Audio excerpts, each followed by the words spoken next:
What do you think about the effect that live streaming has had on these regional events? Like the Midwest deal has a really nice Mav TV Plus production. Some of these other deals are on Flow Racing. Back in the day, I mean, outside of what we talk about, like Yeah, Scott true. Caudell buying a DVD through the mail or VHS whatever, tapes. Yeah. maybe even VHS, Yeah. maybe even what Laserdisc, whatever you can 8-track. get, Yeah. whatever you get your hands on. But Mhm. that was the way you saw these, unless you were there, unless you went to these races. And so kind of this It's legendary word it, of mouth or it's a whatever double-edged spread. sword, though, right? I mean, Yeah.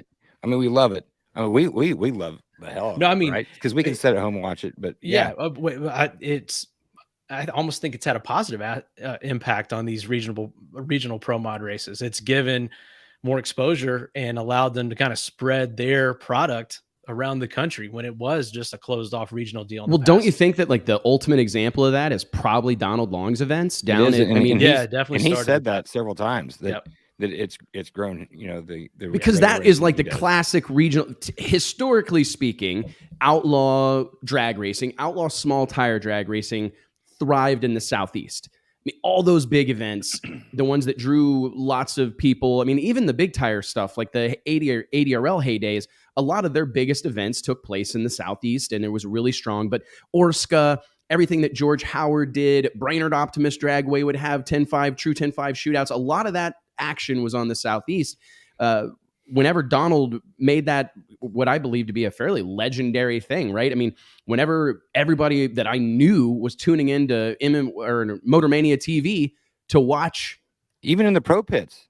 Yeah. I mean, even in the pro pits at NHRA national events, people were tuning in to see what happened. And I think it was one of the first times that the world was exposed to what was kind of happening in a pocket of the country. So I think you're right. I think like Flow Racing, all these, everybody that's streaming drag races, bangshift.com, there's been a lot of them over the years. Right. And they all, Warren Evans, the Division 5 TV, there's so many people that have contributed to this, but it really has helped put a lot of these events that otherwise would have happened or been talked about regionally or locally, it's put them on a worldwide stage. And there's no doubt in my mind that it's had significantly positive impact. Now, JT made a point reach-wise, it can most assuredly, I think, impact ticket sales. I believe Jason Miller, the very well-known promoter of the Import versus Domestic World Cup Finals up at Maryland International Raceway, he's got his hand in a bunch of different things, the XDA, Drag Bike Association, but he's told me multiple times that he feels that it has helped him sell sponsorships and helped him sell tickets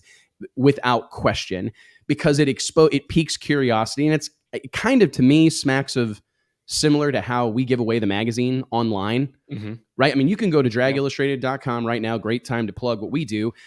For 16 years, you can log on to dragillustrated.com right now, click that cover, and you can read the entire magazine in its entirety. And we offer that for free because we believe that it's a teaser. It's a taste. It's something to whet your appetite, because it's nothing near the experience of getting it in the mail and getting a physical copy of the magazine. You can't replace that. So I think it's the same thing. The problem will become what the NFL has faced, right? That the TV experience gets so good that it's almost better than the live game experience. It is almost anymore, especially, they had the Red Zone channel roll out, and man, it's hard. You go to a game, you're like, you're kind of have FOMO from missing out from watching your Red Zone TV and stuff, right? Or your stream.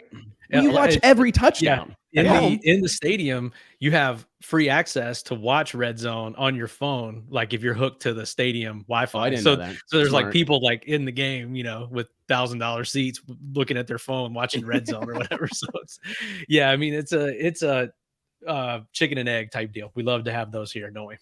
We do, and it's fun because it's a fun thing to talk about. It's a fun thing to debate. I personally think, by and large, it's been massively positive. I mean, it's a good time for me to remind everybody that each and every episode of